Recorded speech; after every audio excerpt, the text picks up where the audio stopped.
Il s'en passe, dites-moi, des choses, amis d'Entre-Loire et Loing, à Châtillon-Coligny. Je me demande combien de fois il va falloir qu'on revienne ici avec Monsieur Weber et Mademoiselle Anita pour faire le tour, en fait, de toutes ces nouveautés que nous propose cette commune. Et parmi ces nouveautés, il y a l'association Passeurs d'Histoire. Alors, ils sont là derrière nous, ils sont beaux, ils sont jeunes, ils sont plein d'idées. C'est Violaine et Gilles. Bonjour Violaine, bonjour Gilles. Merci de nous accueillir. Alors, dans ce lieu qui est un lieu très familier des Châtillonnais, qui est la maison d'Éclusier, c'est ça ? Plus exactement, c'est la maison du contrôleur qui contrôlait les écluses du coin, des éclusiers du coin. Donc c'est une maison un petit peu plus grande qu'une maison éclusière. Mais elle est placée sur le canal de Briare, comme les maisons éclusières classiques. Elle est juste un peu plus grande. Alors voilà, nos amoureux, ils sont arrivés dans le secteur il y a quelque temps. Ils partagent encore leur vie entre Paris et le Châtillonnais. Et puis, est-ce que vous faites partie de tous ceux qui sont tombés en arrêt devant cette magnifique ruine ? C'est pas vraiment une ruine, mais elle est quand même très fermée, cette maison très abandonnée. Et là, votre imagination a gambadé, c'est ça, Violaine ? C'est exactement ça. Je tiens à rappeler quand même que cette idée des passeurs d'histoire, c'est un collectif. C'est un collectif avec des habitants de Châtillon-Coligny. Nous, et voilà, on est à peu près pour l'instant une dizaine. Donc c'est aussi un projet collectif et c'est ce qui nous plaît dans ce projet. Voilà. Donc, en fait, on n'a fait que prolonger un désir qui était déjà là et attendu par les habitants. Et qui maintenant, on va le leur rendre pour qu'ils s'emparent du projet, quoi, complètement. Et alors voilà, la maison, elle va renaître, donc, d'ici, les volets clos vont s'ouvrir d'ici très peu de temps, c'est le 16 juillet, c'est ça ? Alors, l'ouverture est le 16 juillet, ça va être une buvette, un jardin dans lequel on va pouvoir venir se reposer, prendre un verre, peut-être prendre un livre, lire, et puis à partir du 16 août, il va y avoir un festival qui va se dérouler sur 4-5 jours, où on va présenter justement pendant le festival tout ce projet des passeurs d'histoire, qui est un projet très très riche.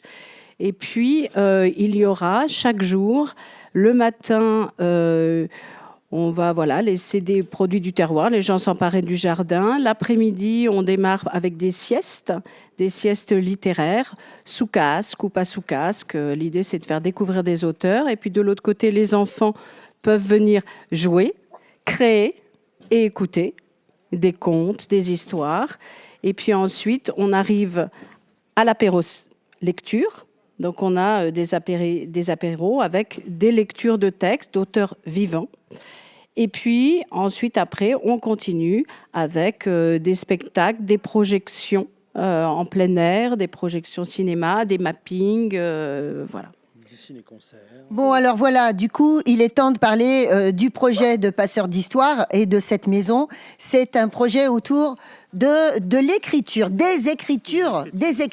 Raconte. Alors, les écritures, c'est un peu un clin d'œil, puisque les écritures, ça regroupe aussi bien, évidemment, la littérature, le conte, tout ce qu'on peut imaginer autour de l'écriture. Mais en poussant plus loin, c'est l'écriture chorégraphique, pourquoi pas, la marionnette, la bande dessinée, la chanson, le slam, le rap, le graphe, tout est écriture, finalement.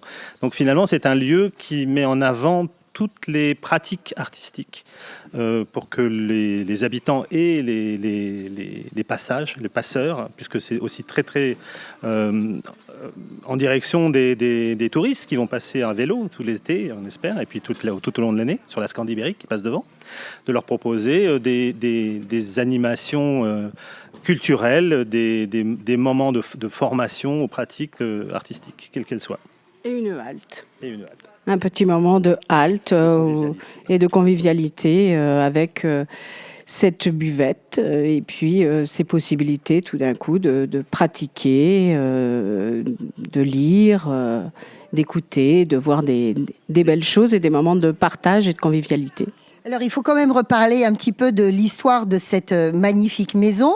Donc, tu dis la maison du contrôleur des écluses, c'est ça ? Ou des autres maisons d'éclusiers, c'est ça ? C'est ça, probablement, c'est ça. C'est ce que j'ai compris. C'est que c'est ici qu'habitait le contrôleur, la personne qui supervisait toutes les maisons éclusières sur une portion du canal de Briare qui passe devant. Voilà, et puis un jour, Voie navigable de France ferme la maison, fini. Et puis, depuis quelque temps, il y a l'émergence de l'envie de faire revivre ces maisons éclusières d'une façon touristique, patrimoniale. Et donc, il y a eu un appel à projet. Et si beaucoup de gens dans le secteur avaient envie de voir cette maison à nouveau s'animer, vous, en attendant, vous avez eu la bonne idée de répondre à l'appel à projet. C'était quand même bien. Un petit peu, oui, c'est un petit peu ça. On a eu cette idée qui est un peu un concours de circonstances. On est tombé dessus, tout à fait par hasard. Donc c'était vraiment une belle idée. La maison elle-même, si j'ai bien compris, ne faisait pas partie de l'appel à projet initial. Nous, on avait imaginé faire notre projet en tout petit sur une petite écluse. Et là, en fait, quand on a découvert cette maison, on s'est dit que ça pouvait être que là. Et là, du coup, le projet a pris une ampleur tout de suite beaucoup plus importante. On a rencontré Florent de Wiel, le maire de Châtillon, qui nous a aussi fait des propositions très intéressantes de s'approprier un projet qu'il avait envie de mettre en œuvre et donc du coup de le mener à bien pour la ville, qui est le fait d'accueillir un musée numérique et une microfolie, qui est un dispositif de la Villette, donc qui permet aux habitants et aux gens de passage de visiter, sans bouger du village, une centaine de musées français et dans le monde. Donc c'est un lieu c'est un dispositif très innovant, très complexe et assez passionnant, très facile à s'approprier aussi. Et donc c'est devenu le noyau de notre proposition. À partir de là, on a construit cette idée d'un lieu de formation qui s'appuierait sur cet outil autour des écritures, en utilisant les œuvres existantes comme inspiration pour écrire qui une chanson, qui un spectacle, qui un film, pourquoi pas, ou un roman ou un conte, quoi.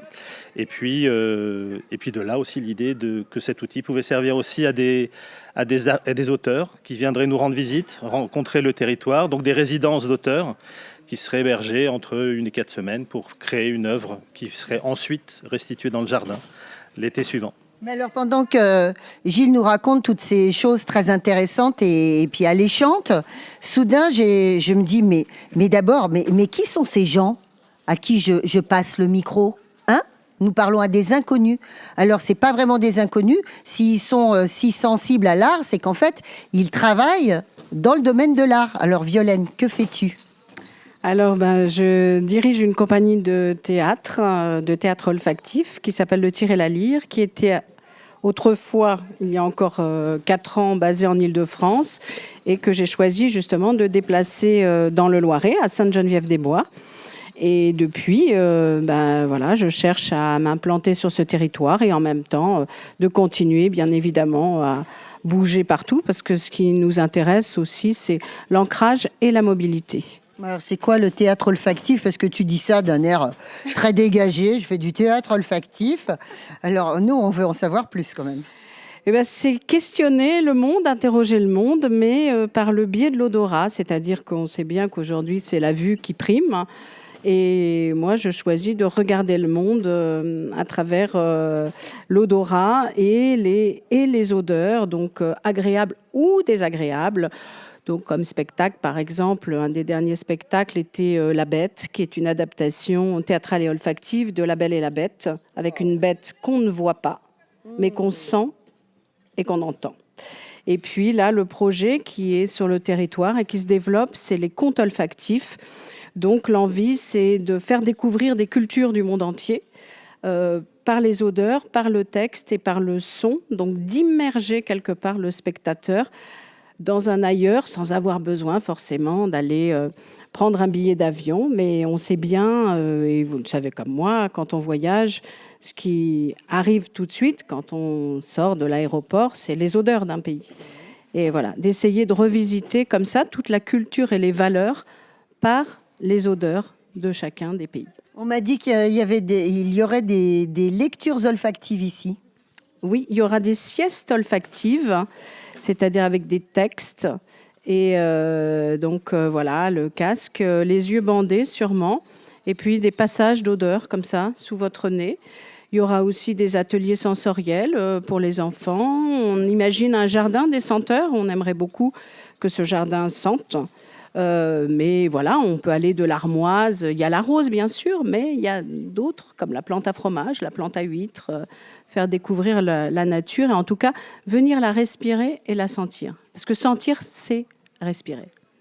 Alors Gilles, lui, c'est un pro du cinéma et certains Montargois le connaissent déjà puisqu'il propose des stages ou des cours du moins à l'UTL, l'Université du Temps Libre. Alors vas-y, dis-nous davantage. Et puis à la Sorbonne aussi.